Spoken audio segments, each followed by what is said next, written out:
We've all heard of the Department of Government Efficiency, the old DOGE with Vivek and Elon. And it got me thinking, if you could go through and do an audit to make your personal life more efficient, is there anything you guys would do or like cut out? Like, I mean, and obviously you could probably say this podcast is probably a big time suck at times, but like, is there anything like where you could save some time to be more efficient, or is your day already pretty efficient? You know, I feel like I spend my time pretty efficiently. I'm never going to have it. You're never going to have enough of it. I used to be a hopeless procrastinator. That strikes me as that's surprising. And I still am a procrastinator, but I'm aware of it. I think it's like being an alcoholic. Like you hear somebody like, yeah, I haven't had a drop in 14 years, but I'm an alcoholic. You know what I mean? Yeah. I think it's like that. But first place I worked out of school, is my boss called me out on it, and he was like, well, if you wouldn't be procrastinating so goddamn much. I was like, procrastinate? I'm one of the busiest people here. He's like, procrastinators always are. Yeah. And I was like, that doesn't even make sense.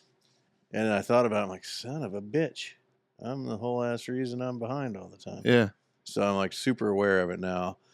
So I try not to dilly-dally too much. So I'm pretty Johnny on the spot and you can't be that way on everything or else you just go crazy. So there's some things that just through the 7 Habits of Highly Effective People training. Yeah. Big rocks, little rocks, you know, some of the big shit you just ain't going to mess with without and mess with the little shit. So some you got to let go. So I'm selective. I let that shit go, and you got to have a lazy day every once in a while. Yeah. What about you? Man, I'm lazy as shit, and it's showing more now than it ever has. And I'm trying to do things to rectify those issues. You know what I mean?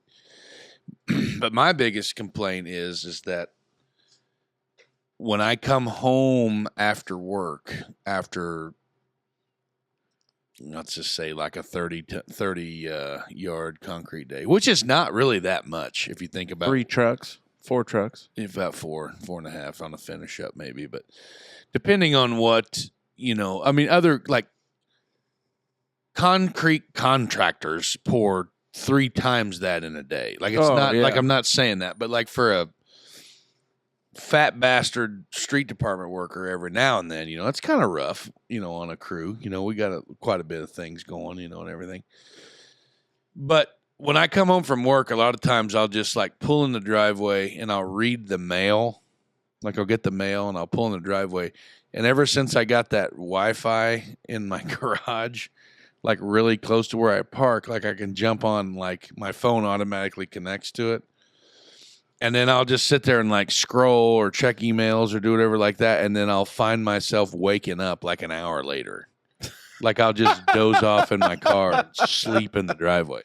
Because like today, it was funny because I heard the warden, she said, hey, I'll get the kids from Champions Club. You go ahead home.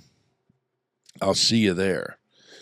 So I heard him pull up, and then I just like I had turned on actually Steel Woods, the album with the straw in the wind and the axe and the well, that album, and I was listening to that and just kind of chilling in the car with the heater on, seat heater and shit like that. Like my back was fried from working and whatever.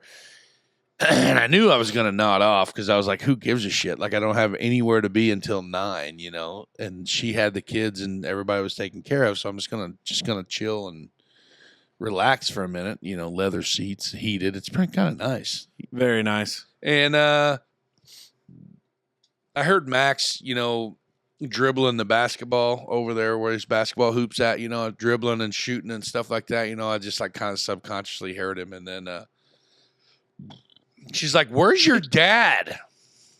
And Max is like, he's in his car. And she's like, and I could hear her like, your dad's in his car? Is he asleep? And Max is like, yeah, probably. And then she goes, does he do that a lot? And I was like, come on, Max. No, not really. And I was like, yeah, boy. You know what I mean? Like, he didn't sell me out. He wasn't a stool pigeon, but I think if I come home from work and if I sit down before, like if I have a chore list. Yeah, chore list is shot if you sit down. Yeah, if I have to do the dishes, sort the laundry, take out the trash, do all these things, in between it's time for me to get home and then immediately start running kids, an hour later or whatever it is. Yeah. If I don't do anything productive as soon as I hit the driveway, screwed. My evening shot. I'm not going to do it. That is probably one of the biggest things that I've really worked hard on is when I get home, I don't sit down. Yeah. Like when I look at my Apple Watch and like a lot of my stand time is all from about 5 o'clock on. Yeah. Because if I sit down in a recliner, get kind of cozy in, game over. it's out. Like I'll wake up, be like, and then no motivation to do anything. Right. But when I first started, because it was a little change, doing a lot of the paper side of lawyering instead of like the litigating side of lawyering. Yeah. And boy, needs some lawyering. And if you guys would look at my Outlook inbox, like at work, for how I have things set up, it would drive you nuts. Dave, it probably wouldn't because everything makes sense. But I have subfolders of things that I just know.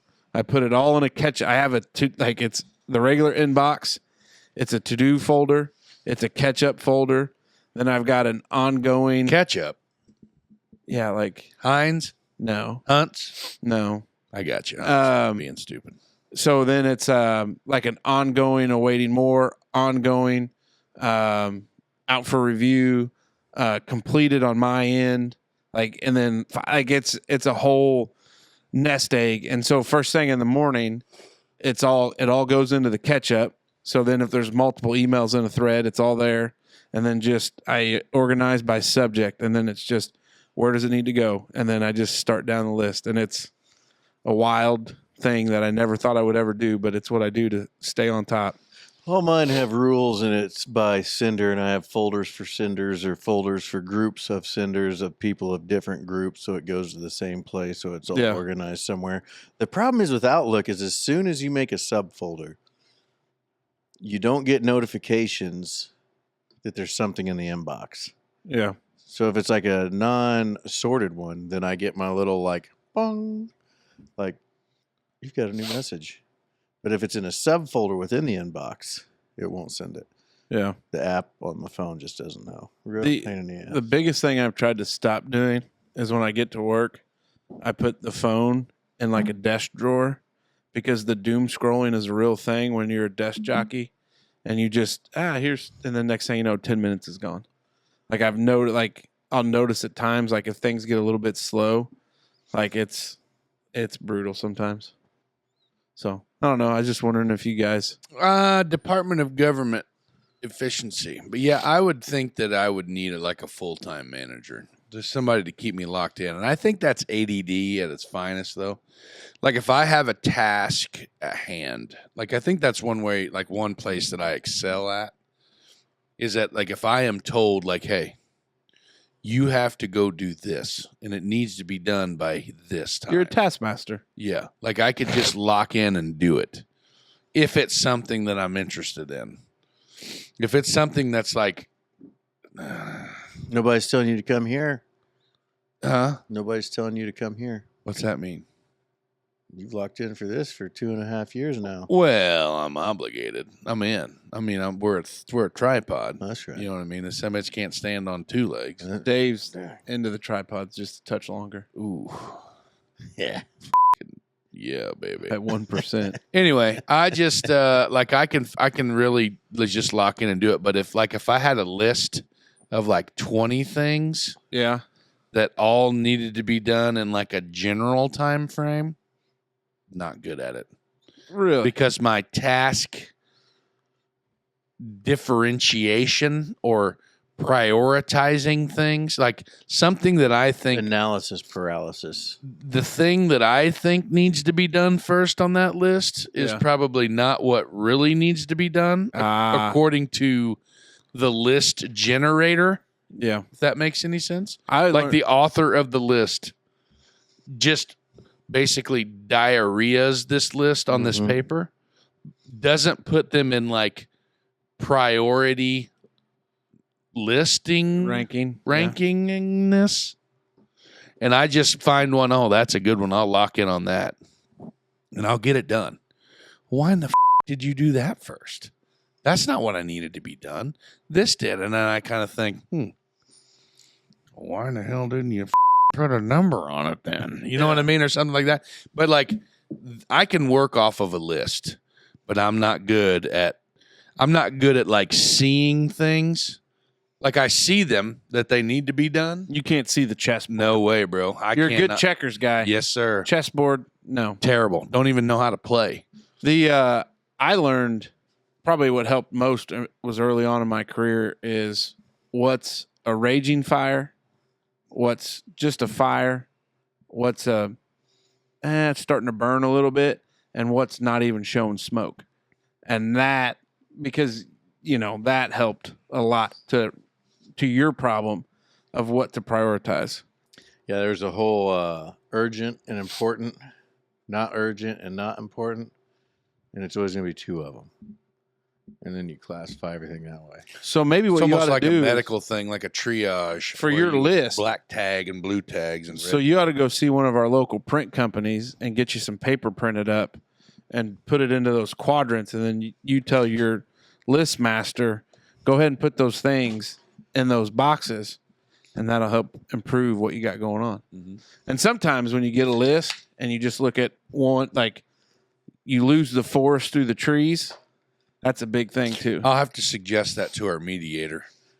Yeah. I hope it works out. Oh, yeah. Yeah.